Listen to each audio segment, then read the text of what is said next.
नमस्कार, आप सभी का स्वागत है तिवारी एकेडमी में। कैसे हैं आप? मुझे उम्मीद है कि बहुत अच्छे होंगे और जहाँ भी हैं वहाँ कर रहे होंगे खूब सारे मज़े। बच्चों, आज हम क्या बात करने वाले हैं?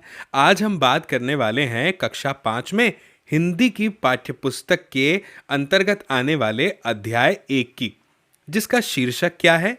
राख की रस्सी। तो चलिए शुरू करते हैं। वैसे आपने अकबर और बीरबल का नाम तो सुना ही होगा। तो बीरबल की हाजिर जवाबी को कौन नहीं जानता? बीरबल बहुत ही बुद्धिमान मंत्री थे, है ना? तो वैसे ही बच्चों, लोनपो गार भी बीरबल की ही तरह तिब्बत के जो राजा हैं, कौन है? सोनगव सैन गाम्पो, उनके मंत्री हैं। क्या नाम बताया मैंने? लोनपो गार। और वो किस लिए फेमस है पता है आपको? वो अपनी चालाकी के लिए, बुद्धिमानी के लिए और हाजिर जवाबी के लिए दूर दूर तक के बहुत ही प्रसिद्ध हैं, पॉपुलर है। तो चलिए फिर इस कहानी को पढ़ते हैं जिसका नाम है राख की रस्सी, और देखते हैं कि लोनपो गार के बारे में आखिर इस कहानी में हमें क्या बताया गया है। सबसे पहले हमें पहले पैराग्राफ में बच्चों ये बताया गया है कि सोनगव सैन जो राजा है, सोनगव सैन गाम्पो, वो तिब्बत के 32वें राजा हैं और उनके मंत्री हैं लोनपो गार। और जैसा कि मैंने आपको बताया कि वो चालाकी और हाजिर जवाबी के लिए दूर दूर तक के मशहूर हैं। ठीक है। अब कोई भी व्यक्ति जब चालाकी के लिए या हाजिर जवाबी के लिए मशहूर होता है तो उनसे अपने दिमाग का परीक्षण करने की मांग की जाती है, परीक्षा देने की। कदम कदम पर उन्हें सामना करना पड़ता है लोगों के प्रश्न का, अलग अलग समस्याओं का। तो ऐसे ही लोनपो गार के सामने भी कई लोग आते थे अपनी बुद्धिमानी और चालाकी या फिर कह लीजिए कि हाजिर जवाबी का प्रदर्शन करने, लेकिन उनके सामने कोई भी टिक नहीं पाता था बच्चों। बड़े आराम से आप मान लीजिए कि उनकी जिंदगी चल रही थी। लेकिन उनका एक बेटा भी था और बेटा बड़ा हुआ, उनके लिए चिंता बढ़ गई। अब आप कहेंगे कि बेटे के बड़े होने से लोनपो गार के जीवन में भला चिंता कैसे बढ़ गई? तो बच्चों, इसका एक कारण था। वो यह था कि उनका जो बच्चा है वह बहुत ही ज़्यादा भोला था, मासूम था। अब होशियारी की अगर बात करें तो जितने होशियार लोनपो गार थे, उतना ही ज़्यादा भोला और मासूम उनका बेटा था। होशियारी उसे छूकर भी नहीं गई है, ऐसा आप यहाँ पर लिखा हुआ देख सकते हैं। बच्चों, लोनपो गार जो कि बहुत ही चालाक हैं, वो सोचते हैं कि मेरा बेटा बहुत सीधा साधा है ना? और मेरे बाद भला इसका काम कैसे चलेगा? ये तो बहुत ही भोला है। तो बच्चों, यही सोच विचार में जीवन में उनके चिंता लेकर के आ गई थी यह सोच। फिर एक दिन क्या होता है बच्चों कि जो लोनपो गार है वो अपने बेटे को 100 भेड़ देते हैं। भेड़ को तो आप जानते ही है ना क्या होता है, जिससे हमें ऊन मिलता है। तो 100 भेड़ देते हैं और कहते हैं कि इन्हें लेकर के तुम एक काम करो, शहर चले जाओ। और फिर क्या होता है, वो उसे एक कंडीशन पे देते हैं, एक शर्त पे देते हैं कि इन्हें मारना भी नहीं है और बेचना भी नहीं है, वापस लेकर के आना है 100 जौ के बोरों के साथ में। जौ आप जानते हैं ना बच्चों, अनाज होता है एक तरह का। और अगर तुमने ऐसा नहीं किया तो मैं तुम्हें घर में नहीं घुसने दूंगा। मुझे उम्मीद है कि आपको शर्त तो समझ में आ गई होगी। 100 भेड़ें दे दी हैं और कहा है कि आपको इन 100 भेड़ों को लेकर के शहर जाना है और 100 की 100 भेड़ों को वापस लेकर के आना है, बेचना भी नहीं है, मारना भी नहीं है, और 100 जौ के बोरों के साथ लेकर के आना है। इसके बाद क्या होता है, उन्होंने बेटे को शहर की तरफ रवाना कर दिया होता है। बच्चों, लोनपो गार का जो बेटा है वो 100 भेड़ों के साथ पहुंच जाता है शहर, मगर इतने बोरे जौ खरीदने के लिए उसके पास रुपए ही कहाँ थे? भाई, उसके पिता लोनपो गार ने उसे रुपए तो नहीं दिए थे।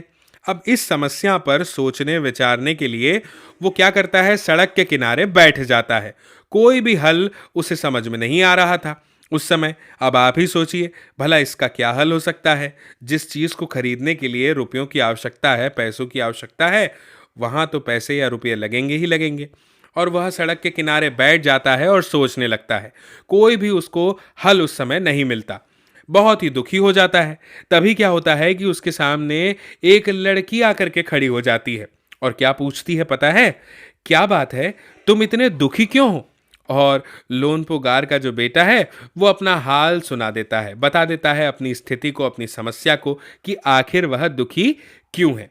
फिर क्या होता है बच्चों, इतना दुखी होने की कोई बात नहीं है इसमें, मैं इसका हल निकाल देती हूँ, ऐसा उसको लड़की बोलती है। अब सोचिए, जब आप किसी समस्या में बैठे हो और आपको कोई हल ना मिल रहा हो और ऐसे में कोई आपके सामने आता है और कहे कि भाई इसका तो बहुत सरल हल है, कोई बहुत बड़ी समस्या नहीं है, मैं अभी बता देती हूँ या बता देता हूँ, तो आपको तो आश्चर्य होगा। इतना कहकर बच्चों लड़की क्या करती है, जो भेड़ होती है ना, उसके बाल उतार देती है और उन्हें बाजार में बेच देती है, जिसे हम ऊन कहते हैं। उससे मिल जाते हैं बच्चे क्या, रुपए, है ना। और रुपए मिलने के बाद में बच्चों जौ के 100 बोरे खरीद लिए जाते हैं और फिर उसे वापस वो घर भेज देती है। अब बच्चों होता क्या है कि लोनपोगार का जो बेटा है, उसको ऐसा लगता है कि उसके पिता ये बात सुनकर के बहुत खुश हो जाएंगे, मगर जब वह अपनी आपबीती सुनाता है तो वह उस पर ध्यान नहीं देते और उठकर के कमरे से बाहर चले जाते हैं। फिर दूसरे दिन क्या होता है बच्चों कि वो अपने बेटे को बुलाकर कहते हैं, पिछली बार भेड़ों के बाल उतार कर बेचना मुझे बिल्कुल पसंद नहीं आया। अब क्या करो, तुम दोबारा उन्हीं भेड़ों को लेकर जाओ और उनके साथ जौ के 100 बोरे लेकर ही लौटना। अब बच्चों इस बार स्थिति जो है वो थोड़ी सी अलग हो गई है, आप समझ रहे हैं ना। एक बार फिर से लोनपोगार का बेटा शहर में उसी जगह जाकर के बैठ जाता है और फिर क्या होता है, उसे बिल्कुल यकीन हो जाता है कि वह लड़की उसकी मदद करने के लिए जो कि पिछली बार आई थी, इस बार भी आएगी। और बच्चों आप यकीन नहीं करेंगे, ऐसा ही हो जाता है, वह लड़की फिर आ जाती है। फिर क्या होता है सोचिए, उसने उससे अपनी मुश्किल फिर से कह दी। अब इस बार क्या हुआ कि बिना जौ के 100 बोरों के पिता घर में घुसने नहीं देंगे और बाल भी नहीं उतार सकता है। अब फिर लड़की कहती है कि एक तरीका है। उसने वो क्या करती है, भेड़ों के सींग काट देती है और उन्हें बेचकर रुपए मिल जाते हैं और उससे 100 बोरे जौ खरीद लेती है। अब बोरे लोनपोगार के बेटे को सौंपकर लड़की उसे फिर घर भेज देती है। बच्चों भेड़े और जौ के बोरे पिता के हवाले फिर लोनपोगार का बेटा कर देता है और फिर सोचता है कि भाई पिछली बार तो मैंने जो किया वो शायद पिताजी को पसंद नहीं आया, लेकिन इस बार तो पसंद आएगा, और वो खुश हो जाता है। बिल्कुल जैसे कि एक जीत हासिल कर लेने के बाद, जैसे आपका जब बहुत अच्छा परिणाम आता है ना, परीक्षा में अच्छा रिजल्ट आता है, तो आप कैसे खुश होकर के अपने माता पिता को बताते हैं, ऐसे ही लोनपुगार का बेटा भी जीते हुए किसी व्यक्ति के भाव से, विजयी भाव से सारी कहानी सुना देता है। और सुनकर लोनपोगार जो है वो बोलते हैं कि उस लड़की से कहो कि हमें 9 हाथ लंबी राख की रस्सी बना कर दे। भाई लोनपोगार को ऐसा लगता है कि ये लड़की भी बुद्धिमान है, तो वो अब उसे एक, कह लीजिए, टास्क दे रहे हैं। क्या कहते हैं कि उस लड़की से कहो कि हमें 9 हाथ लंबी राख की रस्सी बना कर दें। अब बच्चों उनके बेटे ने लड़की के पास जाकर पिता का संदेश दोहरा दिया होता है। अब सोचिए, कोई अगर आपसे कहे कि राख की रस्सी दो, तो आप कहेंगे ना कि भैया ये कैसे संभव है। तो अब लड़की भी एक शर्त रखती है। लड़की शर्त रखती है कि मैं रस्सी बना तो दूंगी, मगर तुम्हारे पिता को वह गले में पहननी होगी। और फिर क्या होता है, लोनपुगार सोचता है कि ऐसी रस्सी तो बनाना ही असंभव है, इसलिए लड़की की शर्त को मंजूर कर लेता है। फिर क्या होता है, अगला दिन निकलता है और लड़की 9 हाथ लंबी रस्सी लेती है और उसे पत्थर के सिल पर रख देती है और जला देती है। रस्सी जल जाती है, मगर रस्सी के आकार की बच्चों राख जो है वो तो बची जाएगी। इससे क्या होता है, वह सिल समेत लोनपोगार के पास ले जाती है और उसे पहनने के लिए कहती है। लोनपोगार रस्सी देखकर चकित हो जाता है। वो जानता था कि राख की रस्सी को गले में पहनना तो दूर, उठाना भी मुश्किल है, हाथ लगाते ही वह टूट जाएगी। अब लड़की की समझदारी के सामने क्या होता है बच्चों, उनकी अपनी चालाकी धरी रह जाती है और बिना वक्त गवाए लोनपोगार अपने बेटे की शादी का प्रस्ताव लड़की के सामने रख देता है। फिर क्या होता है, धूमधाम से उन दोनों की शादी हो जाती है। इस कहानी से हमें ये पता चलता है कि हमें हमेशा यह नहीं समझना चाहिए कि हम ही बुद्धिमान हैं और हमारी ही वजह से किसी का कोई काम हो रहा है। अगर हम नहीं होंगे तो उसका कुछ नहीं होगा, है ना। दोस्तों, बच्चों, विश्व में ना प्रकृति ने क्या करके रखा है, सबके लिए कोई ना कोई रास्ता, कोई ना कोई हल पहले से निकाल के रखा है और सभी के लिए सभी कुछ ज़रूरी है। यहाँ पर एक चींटी हो या हाथी हो, किसी का भी महत्व कम नहीं है ना। अब हम इससे पहले कि इस अध्याय के अभ्यास की ओर बढ़ें, इस अभ्यास में प्रश्नों के उत्तर को दें, उससे पहले मैं चाहता हूँ कि हम ये जो नाम दो वाला शीर्षक यहाँ पे लिखा हुआ एक पेज, इसको पढ़ लें। क्या है इसमें? इसमें हमें ये बताया है बच्चों की कहानी जो अभी हमने पढ़ी है, जानी है, समझी है, इसमें लोनपोगार का बेटा और लड़की जो है उनको कोई भी नाम नहीं दिया गया। और यहाँ पर नीचे वाला जो पैराग्राफ आप देख रहे हैं ना, इसमें क्या किया है कि बच्चों के नामकरण के बारे में बताया गया है। नामकरण करने का मतलब क्या होता है? नाम रखना, है ना। और यह परिचय को हमें पढ़ना है और मनपसंद कुछ नाम छांट करके लोनपोगार के बेटे और उस लड़की को कोई नाम हम चाहें तो दे सकते हैं। अब बच्चों यहाँ पे कुछ नाम जो हमें दिए गए हैं वो कौन कौन से हैं देखिए ज़रा। नाइमा, डावा, मिगमार, लाखपा, नुखू, फूदोरजे, ये सभी के सभी नाम हैं, कोई खाने की चीज़ नहीं है या किसी घूमने की जगहों के नाम नहीं है, ये हमें बताया गया है। ये तिब्बती बच्चों के नाम हैं बच्चों। और ये सारे नाम जो है ना, अभी मैंने आपके सामने पढ़े, कौन कौन से? नाइमा, डावा, मिगमार, लाखपा, नुखू, फूदोरजे। बच्चों ये सारे के सारे नाम तिब्बत में बड़े ही शुभ माने जाते हैं। नाइमा नाम किसे दिया जाता है पता है आपको? रविवार को जन्म लेने वाले बच्चों को। ऐसा माना जाता है बच्चों कि इससे बच्चे को उस दिन के देवता, कौन है रविवार के देवता? रवि, है ना, सूरज। तो जो उस दिन के देवता हैं सूरज, उनके जैसी शक्ति मिलेगी और जब जब उसका नाम पुकारा जाएगा ये शक्ति बढ़ती चली जाएगी। बच्चों सोमवार को जन्म लेने वाले बच्चों का नाम डावा रखा जाता है। यह लड़का लड़की दोनों का नाम हो सकता है और तिब्बती भाषा में डावा के दो मतलब होते हैं बच्चों, सोमवार और चांद। यानी डावा चांद जैसी रोशनी फैलाएगी और अंधेरा दूर करेगी। बच्चों तिब्बत में बुद्ध के स्त्री पुरुष रूपों पर भी नामकरण करते हैं। खासकर दोलमा नाम बहुत मिलता है। यह बुद्ध के स्त्री रूप तारा का ही तिब्बती नाम है बच्चों। तो अब आप अपने अनुसार कोई भी नाम दे सकते हैं। आगे बढ़ने से पहले एक और बहुत ही प्यारा सा लेख हमें यहाँ पर दिया है जिसका शीर्षक है बच्चों दुनिया की छत। तो मैं इसे आपके सामने पढ़ता हूँ, आप ध्यान से सुनिएगा इसमें क्या लिखा है। हमें यहाँ पर यह बताया है बच्चों कि कोई भी लोक कथा जो होती है ना, लोक कथा किसे कहते हैं? जो आप सरल भाषा में ऐसे समझिए कि हमें अपने बुजुर्गों से सुनने को मिलती है और फिर हम अपने बच्चों को, आने वाली पीढ़ी को सुनाते हैं, जो लोगों में बहुत ही प्रचलित होती हैं, है ना, उसे लोक कथा कहा जाता है। तो लोक कथा को समझने के लिए, किसी भी लोक कथा को समझने के लिए बच्चों, जिस इलाके में वह लोक कथा प्रचलित होती है ना, जहाँ पर वो चलन में होती है, जहाँ पर वो सुनाई जाती है, सुनी जाती है, वहाँ के इलाके की जलवायु यानी वहाँ के मौसम का हाल, वहाँ का रहन सहन कैसा है, वहाँ पे लोग कैसे रहते हैं, वहाँ का खान पान क्या है, देखिए लिखा हुआ है ना, खान पान, रहन सहन, जलवायु और वहाँ की जो संस्कृति यानी जो कल्चर है, उसको समझना बहुत ज़रूरी होता है। बच्चों जिस इलाके में लोक कथा सुनाई जाती है ना, मैं वहाँ की बात कर रहा हूँ कि हमें वहाँ की संस्कृति को समझने के लिए वहाँ के खान पान, रहन सहन, जलवायु, इन सबको समझना पड़ता है। बच्चों राख की रस्सी शीर्षक की जो लोक कथा है, ये कहाँ से संबंधित है? हमने अभी पढ़ा था तिब्बत के राजा, है ना, तो तिब्बत से संबंधित है, जिसे दुनिया की छत कहा जाता है बच्चों। तिब्बत को क्यों कहा जाता है, आपके मन में प्रश्न आ रहा होगा। ऐसा इसलिए है बच्चों क्योंकि ये बहुत ऊंचे पठार पर स्थित है। बच्चों पठार जो होते हैं ना, वो ज़मीन का ऐसा भाग होता है जो मैदान से, जो कि समतल भूमि है, इससे ऊंचा होता है और एक बहुत ऊंचे पहाड़ से नीचा होता है। तो आप समझ गए पठार का मतलब क्या होता है ना। बच्चों तिब्बत के पठार पर खड़े हैं ऊंचे ऊंचे पहाड़, जो किसका हिस्सा है बच्चों? हिमालय का हिस्सा है। और इन पहाड़ों की ना एक खासियत है, एक विशेषता है। वो क्या है कि ये कई रंग के हैं। कौन कौन से रंग है पता है आपको? देखिए यहाँ पर लिखा है, मैं हाईलाइट करता हूँ, भूरे, लाल, पीले, बैंगनी, गुलाबी, गेरुआ और हरे। अब बच्चों यहाँ पे आपको रंग तो पता चल ही गया है। आगे हमें ये भी बताया है कि ठीक वैसे ही जैसे छोटे बच्चे अपने चित्रों में कई सारे मनचाहे रंग भर देते हैं। आप तो जानते हैं कि चित्रकारी आपको भी पसंद होगी।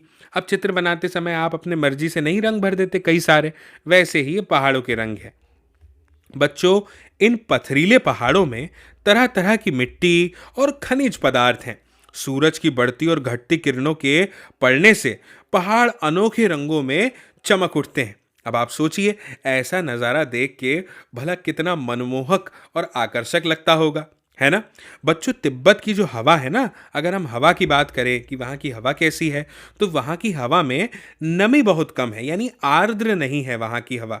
और इस वजह से क्या होता है, यहाँ पर बरसात और बर्फबारी कम होती है। अब बरसात और बर्फबारी कम होती है, ये जानकारी जो है ये आपको ध्यान में रखनी चाहिए।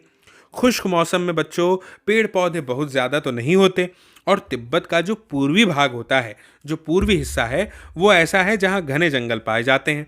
और बच्चों, उन जंगलों में पेड़ पौधों, पशु पक्षियों की कई सारी प्रजातियां मिलती हैं, दुर्लभ किस्में मिलती हैं। और इतना ही नहीं बच्चों, तिब्बत की मिट्टी जो है, अगर हम उसकी बात करें, तो यहाँ पे हमें जानकारी दी है कि वे कहीं रेतीली है, और कहीं पर लाल पीली है, और कहीं पर काली है।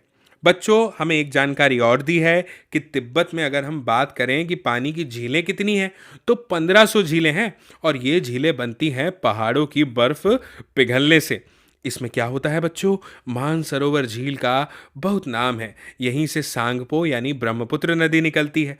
काफ़ी ऊंचाई पर बसा होने के कारण तिब्बत बहुत ठंडा प्रदेश है, और यहाँ की सर्दी का हाल तो भाई मत पूछो। क्यों मत पूछो?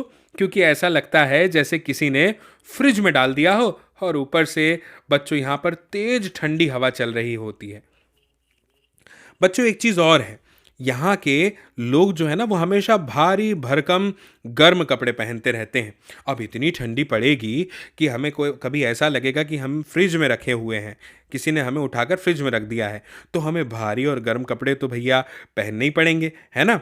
बच्चों, आगे हमें एक बात यह भी बताई है कि यहाँ पर जो घर बनाए हैं ना, उसकी कारीगरी बड़ी अनोखी होती है। यहाँ क्या होता है बच्चों, लकड़ी के कई मंजिले घर बनाए जाते हैं, बहुमंजिला इमारतें बनती है। और लोग क्या करते हैं, पत्थर, मिट्टी, सीमेंट, इनके घर भी आजकल अब धीरे धीरे बनाने लगे हैं। और अगर बात करें बच्चों यहाँ की खिड़कियों की, तो यहाँ की खिड़कियाँ भी अधिक बनाई जाती हैं, ताकि सूर्य की ढेर सारी रोशनी घर के अंदर आ सके। भूकंप से, अब यहाँ भूकंप भी आते हैं, है ना, आ सकते हैं, तो भूकंप से बचने के लिए दीवारें अंदर की ओर थोड़ा झुकी हुई होती हैं। आप समझ रहे हैं ना, एक दूसरे के सपोर्ट में। बच्चों, तिब्बत का सबसे बड़ा शहर है ल्हासा, 3650 मीटर की ऊंचाई पर स्थित है, और इसीलिए यह दुनिया का सबसे ऊंचा शहर माना जाता है। बताइए कितनी महत्वपूर्ण जानकारी इस पाठ्यपुस्तक के इस अध्याय में हमें प्राप्त हुई है ल्हासा के बारे में, जो कि दुनिया का सबसे ऊंचा शहर माना जाता है। बच्चों, कपड़ों और खाने पीने के लिए यहाँ का बाजार बहुत प्रसिद्ध है। ल्हासा को तिब्बतियों का हृदय यानी कि दिल माना जाता है। अब बच्चों, इतनी महत्वपूर्ण जानकारी जानने समझने के बाद में क्यों ना हम इस अध्याय के प्रश्नोत्तर को, अभ्यास को भी समझ लें। तो चलिए, अब देरी नहीं करते हैं, जल्दी से समझ लेते हैं, ताकि आप भी अपने अनुसार उत्तर जो है अपनी कॉपी में लिख पाएं और समझ पाएं, और हम चाहते हैं कि परीक्षा में आप बहुत अच्छा परिणाम प्राप्त करें। अब बच्चों, प्रश्न एक हमारे सामने यहाँ दिया है, लोनपोगार कौन थे और वह किस लिए मशहूर थे?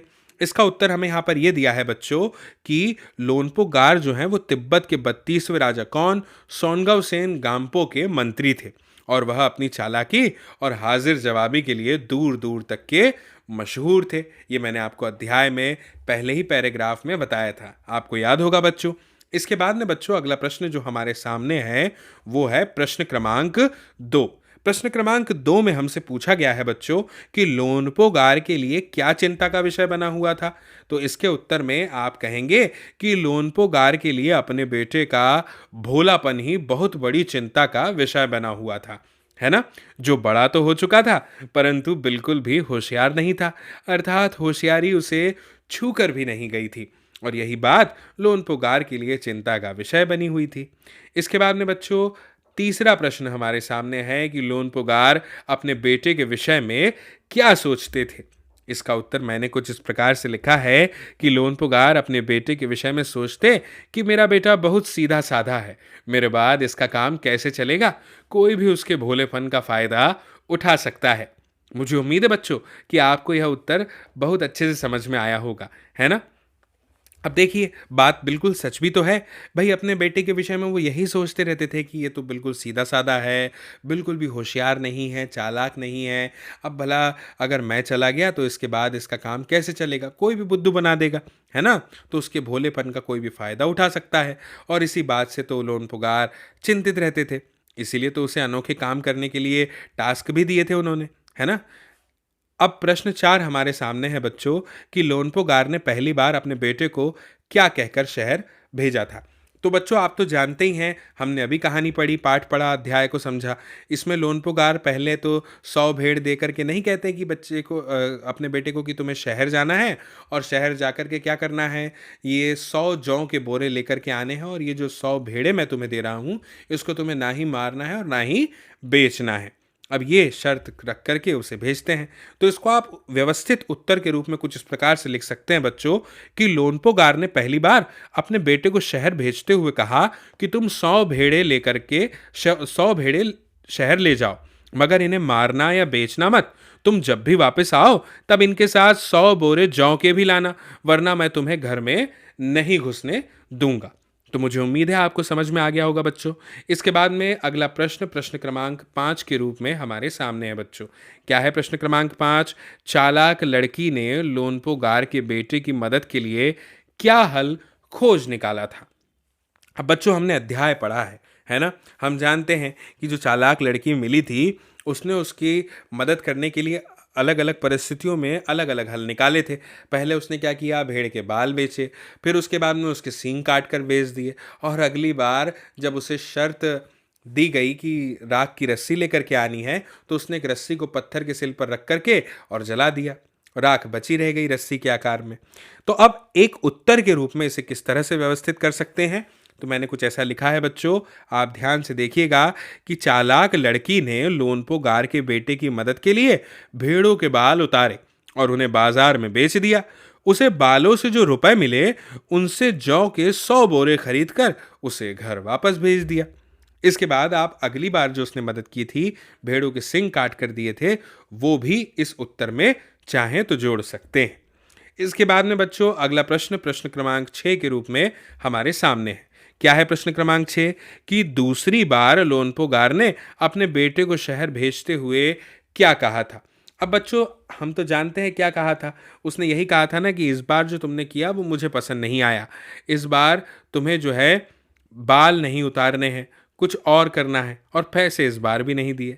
तो इसको व्यवस्थित उत्तर के रूप में आप इस तरह से लिख पाएंगे कि दूसरी बार लोनपोगार ने अपने बेटे को शहर भेजते हुए कहा, पिछली बार भेड़ों के बाल उतार कर बेचना मुझे ज़रा भी पसंद नहीं आया। अब तुम दोबारा उन्हीं भेड़ों को लेकर जाओ और उनके साथ फिर से जौ के 100 बोरे लेकर ही लौटना। मुझे उम्मीद है बच्चों कि आपको समझ में आ रहा होगा कि हम जब किसी प्रश्न का उत्तर लिखते हैं तो उसे किस प्रकार से लिख सकते हैं। एक चीज़ का ध्यान आपको विशेष रूप से रखना होता है कि जिस भी विषय का आप उत्तर लिख रहे होते हैं, उसमें विषय की भाषा को आपको ध्यान में रख कर के अपने उत्तर को लिखना होता है। उदाहरण के लिए अभी हम हिंदी भाषा की ही बात कर रहे हैं, तो हमें बिल्कुल हिंदी भाषा के शब्दों का ध्यान रखना है और सटीक ढंग से व्यवस्थित क्रम में अपने उत्तर को यहाँ पर रखना है। कोई ज़्यादा की बात हमें मन से नहीं लिखनी है। जो अध्याय में दिया गया है उसी से संबंधित सही उत्तर हमें लिखना होता है, नपे तुले और सही शब्दों में। ठीक है? ज़्यादा बड़ा उत्तर लिखने की आवश्यकता नहीं होती। इसके बाद में प्रश्न क्रमांक 7 हमारे सामने है बच्चों। प्रश्न क्रमांक 7 में हमसे पूछा जा रहा है कि दूसरी बार चालाक लड़की ने लोनपोगार के बेटे की मदद के लिए क्या हल निकाला था? अब हम तो सभी जानते हैं बच्चों, लड़की ने इस बार क्या किया था। जब उसे पता चला कि लोनपोगार को ये बात पसंद नहीं आई कि बाल काट कर बेच दिए, तो इस बार उसने अलग तरीका निकाला, हल निकाला और उसने इस बार क्या किया था, भेड़ों के सिंग काट करके बेच दिए थे और उससे जो भी धनराशि प्राप्त हुई थी, उससे उसने जौ के 100 बोरे खरीद कर लड़के को वापस भेज दिया था। तो अब इसको आप एक सही और सटीक उत्तर के रूप में कैसे लिख सकते हैं बच्चों? कि दूसरी बार चालाक लड़की ने लोनपोगार के बेटे की मदद के लिए हल निकाला कि अब की बार भेड़ों के सिंग काटकर बेच कर दिए जाएं और जो रुपए मिले उससे जौ के 100 बोरे खरीद लें। तो मुझे उम्मीद है आपको ये प्रश्न भी समझ में आ गया होगा। इसके बाद में प्रश्न क्रमांक 8 हमारे सामने है। क्या है प्रश्न क्रमांक 8 बच्चों? कि लोनपोगार ने चालाक लड़की की परीक्षा लेने के लिए अपने बेटे से उसे क्या करने को कहा था। इस बार बच्चों हमने अध्याय में पढ़ा था ना कि लोनपोगार अपने बेटे से कहता है कि जाओ और उस लड़की से कहना कि मुझे क्या करे, 9 हाथ लंबी राख की रस्सी बनाकर दे, है ना। और फिर लड़की ऐसा कर भी देती है, आपको तो कहानी पता है। तो बस आपको अपने उत्तर में सिर्फ इतना ही लिखना है कि लोनपोगार ने चालाक लड़की की परीक्षा लेने के लिए अपने बेटे से उसे कहा कि उसे उसे हमें 9 हाथ लंबी राख की रस्सी बनाकर देनी होगी। इसके बाद बच्चों प्रश्न 9 जो हमारे सामने है वो यह है कि चालाक लड़की ने लोनपोगार के लिए क्या शर्त रखी थी। हमने अध्याय में पढ़ा था लड़की क्या शर्त रख देती है। लड़की कहती है ना कि एक ही शर्त पर बना के दे दूंगी कि उन्हें ये रस्सी जो है राख की जो मैं बना के दूंगी वो अपने गले में पहननी होगी। तो बच्चों चालाक लड़की लोनपोगार के लिए शर्त रखती है कि मैं राख की रस्सी बना तो दूंगी मगर वह रस्सी लोनपोगार को गले में पहननी होगी। तो मुझे उम्मीद है आपको ये प्रश्न क्रमांक 9 भी समझ में आ गया होगा। अब हम आगे बढ़ते हैं बच्चों और बात करते हैं प्रश्न क्रमांक 10 की। क्या है प्रश्न क्रमांक 10 कि लोनपोगार ने चालाक लड़की की शर्त को क्यों स्वीकार कर लिया था। तो अब आप देखिए इसका उत्तर आप कैसे लिख सकते हैं कि बच्चों लोनपोगार को लगा कि ऐसी रस्सी बनाना ही असंभव है, इसलिए उसने चालाक लड़की की शर्त को स्वीकार कर लिया। हमने अध्याय में देखा था ना, उसे यह लग रहा था कि भला कोई राख की रस्सी कैसे बना सकता है। इसके बाद में बच्चों अब हम आगे बढ़ते हैं और बात करते हैं प्रश्न क्रमांक 11 की। प्रश्न क्रमांक 11 क्या है कि चालाक लड़की ने अपनी शर्त से लोनपोगार को कैसे हरा दिया। अब बच्चों देखिए हमने तो पाठ पढ़ा है, अभी अभी समझा है कैसे हरा देती है वो लड़की। वो क्या करती है, एक 9 हाथ की लंबी रस्सी लेती है और उसको घुमट घुमट करके एक पत्थर की सिल पर रख देती है, फिर उसमें आग लगा देती है। आग लगने के बाद में क्या होता है, राख हो जाती है वो रस्सी, लेकिन वो जो राख है वो बिल्कुल रस्सी के आकार की ही होती है। और फिर वो पत्थर के सिल के सहित उस रस्सी की राख को, जो कि रस्सी के आकार में जली हुई है, उस राख को लेकर के कहाँ जाती है, लोनपोगार के पास। और शर्त के मुताबिक कहती है कि अब आपको जो है ये रस्सी गले में डालनी होगी। लोनपोगार भी समझ जाता है कि भैया इसे पहनना तो दूर, उठाना भी कठिन है, क्योंकि अगर छू लिया तो राख का ढेर है पूरा बिखर जाएगा, है ना। और फिर वो क्या करता है, अपनी हार को स्वीकार कर लेता है और बाद में उसी लड़की के साथ अपने लड़के का विवाह करा देता है। तो सुनिएगा बच्चों, उत्तर आप इस तरह से लिख सकते हैं कि चालाक लड़की ने शर्त के अनुसार 9 हाथ लंबी रस्सी ली और उसे पत्थर के सिल पर रखा तथा जला दिया। रस्सी जल गई और रस्सी के आकार की राख बच गई। इसे वह सिल समेत लोनपोगार के पास ले गई और उसे पहनने के लिए कहा। लोनपोगार जानते थे कि राख की रस्सी को गले में पहनना तो दूर, उठाना भी कठिन है, क्योंकि वह टूट जाएगी। इसीलिए लोनपोगार ने अपनी हार स्वीकार कर ली। इस तरह से आप अपना उत्तर सटीक ढंग से बच्चों यहाँ पर लिख सकते हैं। अब हम आगे बढ़ते हैं और देखते हैं कि प्रश्न 12 में हमसे क्या पूछा गया है। प्रश्न 12 में बच्चों हमसे पूछा गया है कि लोनपोगार ने लड़की की चालाकी को देखकर क्या निर्णय लिया था। अब बच्चों अध्याय में जितना हमने जाना उससे हमें यही पता चलता है कि लोनपोगार जब अपने बेटे के भोलेपन को लेकर इतना चिंतित था तो वो यही सोचता था कि उसके जाने के बाद उसके बेटे का क्या होगा, है ना। और इसीलिए उसने क्या किया, जब देखा कि ये लड़की इतनी चालाक और इतनी समझदार और हाजिर जवाब भी है, तो उसने सोचा कि इससे बेहतर कुछ नहीं हो सकता कि इस लड़की का विवाह अपने सुपुत्र लड़के के साथ कर दिया जाए। ऐसे में उसके जाने के बाद भी उसके बेटे को हमेशा जो है सफलता मिलेगी, क्योंकि उसकी जो पत्नी रहेगी वो लड़की ही रहेगी जो चालाक है, समझदार है, हाजिर जवाब है। तो लोनपोगार ने लड़की की चालाकी को देखकर क्या निर्णय लिया था, इसका उत्तर आप सटीक ढंग से ऐसा लिखेंगे कि लोनपो ने लड़की की चालाकी को देखकर बिना वक्त गंवाए उससे अपने बेटे की शादी करने का निर्णय ले लिया था। इसके बाद बच्चों हम पहुंचते हैं प्रश्न क्रमांक 13 पर। क्या है प्रश्न क्रमांक 13 कि मंत्री लोनपोगार ने अपने बेटे को शहर क्यों भेजा था। तो बच्चों मंत्री लोनपोगार ने अपने बेटे को शहर उसकी बुद्धिमानी की परीक्षा लेने के लिए भेजा था। उसके बाद उसके बेटे का जीवन यापन कैसे होगा, लोनपोगार यह भी जानना चाहता था बच्चों कि उसका बेटा बहुत ही सीधा साधा था, है ना। तो इस तरह से आप जो है अपना उत्तर यहाँ पर लिख सकते हैं। ठीक है, लोनपोगार ने बेटे को शहर इसीलिए तो भेजा था कि उसका जो बेटा है वो बहुत ही सीधा-साधा है और उसके बेटे का जीवन यापन कैसे होगा, इस चिंता से मुक्ति के लिए वो ये सब उपाय कर रहा था। बच्चों, मुझे उम्मीद है कि आपको यह अध्याय पूरी तरह से समझ में आया होगा और यह वीडियो भी अगर अध्याय समझ में आया है तो ज़रूर पसंद आया होगा। तो बच्चों, बिना देर गवाएं अब इस वीडियो की लिंक को आप शेयर कर दीजिए, साझा कर दीजिए अपने दोस्तों, साथियों, मित्रों, सहपाठियों, परिजनों के साथ, ताकि वे लोग भी जो हैं इस वीडियो को देखें, समझें और जानें। बाकी बच्चों, मेरी आपसे फिर जल्दी मुलाकात होगी अगले नए वीडियो में, अगली नई जानकारी के साथ। और तब तक के लिए बच्चों, आप सभी को मेरा नमस्कार।